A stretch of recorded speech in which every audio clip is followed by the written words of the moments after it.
A very good morning to all of you, dear students. Let's continue our chapter number 7, and we have to start with the topic 7.2 climate. But before that, let's read this blue box given on page number 70.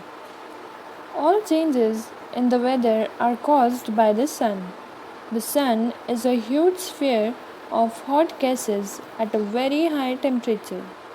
जितने भी changes होते हैं weather में that are cause due to sun, मतलब वो क्यों होते हैं, सन की वजह से होते हैं। और सन क्या है?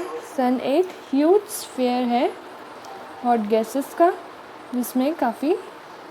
जिसका काफ़ी ज़्यादा टेम्परेचर होता है, हाई टेम्परेचर होता है। The distance of the sun from us is very large. Even then, the energy sent out by the sun is so huge that it is the source of all heat and light on the earth. We all know कि सन का distance काफ़ी ज़्यादा है हमसे, मतलब सन इतनी दूर है हमसे, बट स्टिल सन का ही एक सोर्स है हमारे पास एनर्जी का और लाइट का, हीट का, लाइट का। ये जो एनर्जी है, हीट एनर्जी, लाइट एनर्जी, ये हमें कहाँ से मिलती है? From the sun. Even though it is very far from us, but still जो एनर्जी वो सेंड करता है वो काफ़ी ह्यूज है। So the sun is the primary source of energy that causes changes in the weather. तो sun ही ऐसा primary source है एनर्जी का जो वेदर में चेंजेस करता है। Energy absorbed and reflected by the Earth's surface, oceans, and the atmosphere play important role in determining the weather at any place. अब जो एनर्जी एब्जॉर्ब करते हैं, energy absorbed and reflected by the earth surface. अब ये जो energy सन भेजता है, heat energy हुई, लाइट एनर्जी हुई, ये कहाँ पर एब्जॉर्ब होती है? अर्थ सरफेस में, ओशंस में एंड द एटमॉस्फेयर, और हमारे एटमॉस्फेयर में। तो ये तीनों चीज़ें भी काफ़ी इम्पोर्टेंट रोल प्ले करते हैं हमारे वेदर को डिटरमाइन करने में। एक प्लेस के, किसी भी प्लेस के वेदर को डिटरमाइन मतलब पता लगाने में ओशंस, एटमॉस्फेयर वहाँ का और अर्थ सरफेस, बहुत ज़्यादा इनका इम्पोर्टेंट रोल होता है।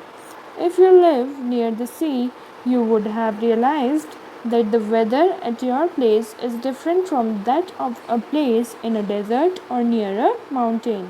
अगर कोई सी के पास में रहता है तो उसको ये रियलाइज़ होता है कि सी के पास के जो एरियाज़ होते हैं वो वहाँ का जो वेदर होता है वो काफ़ी डिफरेंट होता है as compare to the place in desert या माउंटेन्स वगैरह में। डेज़र्ट में कितना हॉट होता है वेदर, जबकि ये जो सी के पास वाले एरियाज़ होते हैं या माउंटेन्स, यहाँ पर काफ़ी ठंडक होती है। Now come to our topic that is 7.2 climate. Meteorologists record the weather every day. The records of the weather have been preserved for the past several decades. जो हमारे मैंने बताया कि वेदर को कौन रिकॉर्ड करता है? मेट्रोलॉजिस्ट जो होते हैं वो हर दिन का वेदर रिकॉर्ड करते हैं, और जो रिकॉर्ड होता है वेदर का वो काफ़ी डिकेड्स के लिए संभाल के रखा जाता है। preserved for the past several decades. These help us to determine the weather pattern at a place. जो कि क्या हमें डिटरमाइन, क्यों हम संभाल के रखते हैं इन रिकॉर्ड्स को, वेदर रिकॉर्ड्स को, ताकि हमें पता पड़े कि वेदर पैटर्न कैसा है किसी भी प्लेस का। The average weather pattern taken over a long time, say 25 years, is called the climate of the place. This is the definition of climate. The average weather pattern taken over a long time, say 24 years, is called the climate of the place. किसी भी place का climate क्या होता है? उसका average weather pattern क्या होता है? जो कि वेदर पैटर्न मीन्स जो ओवर 25 ईयर्स का जो उसका वेदर होता है उसको डिटरमाइन करने के बाद जो वेदर पैटर्न मिलता है, एवरेज वेदर पैटर्न, उसको बोलते हैं क्लाइमेट उस प्लेस का।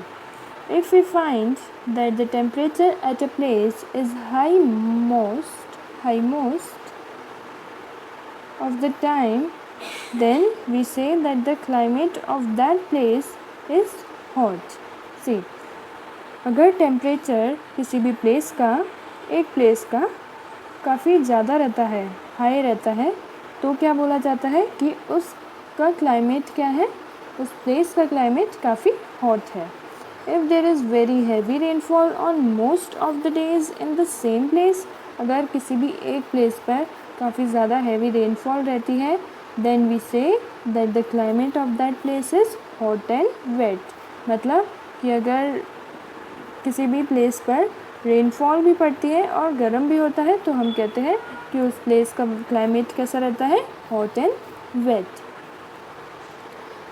इन table 7.2 and 7.3 we have given the climatic condition at two places in India. The mean temperature for a given month is found in two steps.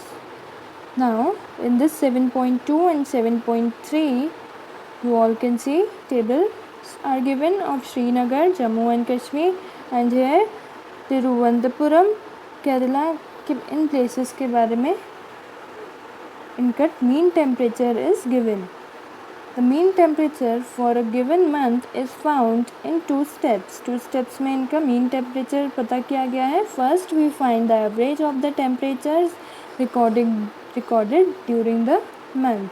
पहले क्या किया गया है कि इनके मंथ के अकॉर्डिंग इनका मीन टेम्परेचर पता किया गया है, एवरेज टेम्परेचर को रिकॉर्ड किया गया है. Second, we calculate the average of such average temperatures over many years. फिर उसके बाद काफ़ी ईयर्स से जो एवरेज होता है, एवरेज टेम्परेचर रहता है इन मंथ में, वो उसका मीन टेम्परेचर कैलकुलेट किया है. That gives the mean temperature. The two places are Srinagar in Jammu and Kashmir and Thiruvananthapuram in Kerala. As I told you regarding the places, Srinagar and one is in Kerala. Now let's see these table. In this you can see that in Jammu and Kashmir the temperature is really very low, means यहाँ पर काफ़ी ठंड होती है, even minus में भी temperature गया है जनवरी मंथ में, जनवरी फरवरी में.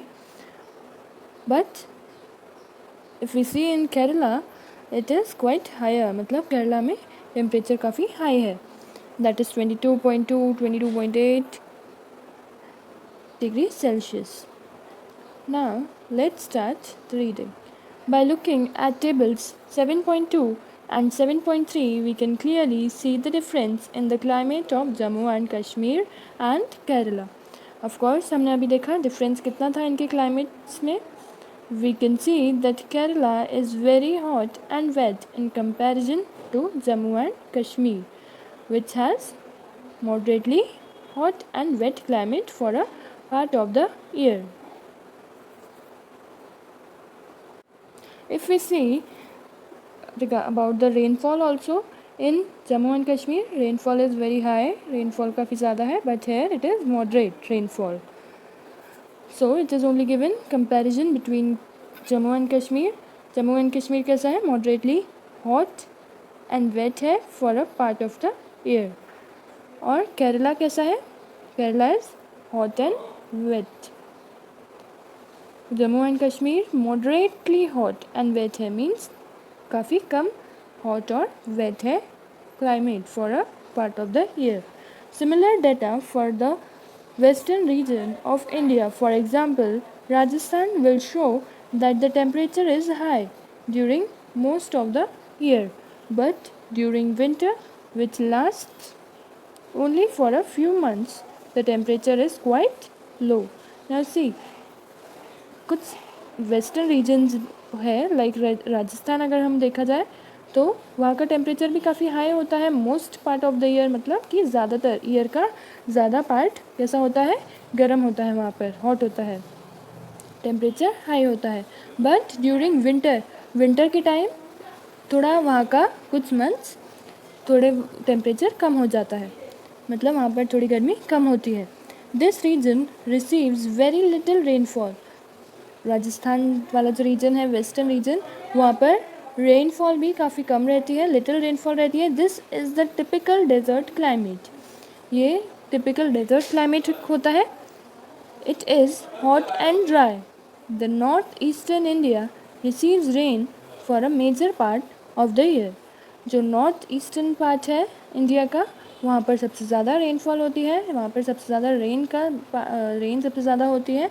तो वहाँ का जो एरिया है, वहाँ पर उस ईयर में, हर ईयर में रेन का पार्ट ज़्यादा होता है। Therefore, we can say that the climate of the north east is wet. इसलिए हम कह सकते हैं कि नॉर्थ ईस्ट का जो क्लाइमेट होता है वो काफ़ी वेट होता है, because most of the part of the year क्या होता है, वेट रहता है। मतलब ईयर में ज़्यादा मंथ जो होते हैं वो वहाँ पर रेन होती है। तो इसलिए हम कह सकते हैं कि वहाँ का जो क्लाइमेट है वो वेट होता है। Now I hope you all understand कि पूरे ईयर में से जितने भी मेजर पार्ट जो होता है ईयर का, मतलब अगर 6 मंथ्स 7 मंथ्स, अगर वो जैसा भी वहाँ का वेदर रहता है, अगर हॉट है, वेट है, तो उस एरिया का क्लाइमेट वही कहलाया जाता है। Like in north west it is, north east it is wet climate. Okay students, so this is for today, and tomorrow we'll start with a new topic, that is 7.3 climate and adaptation. We all read in this video regarding climate, but in the next video we'll read about the adaptation.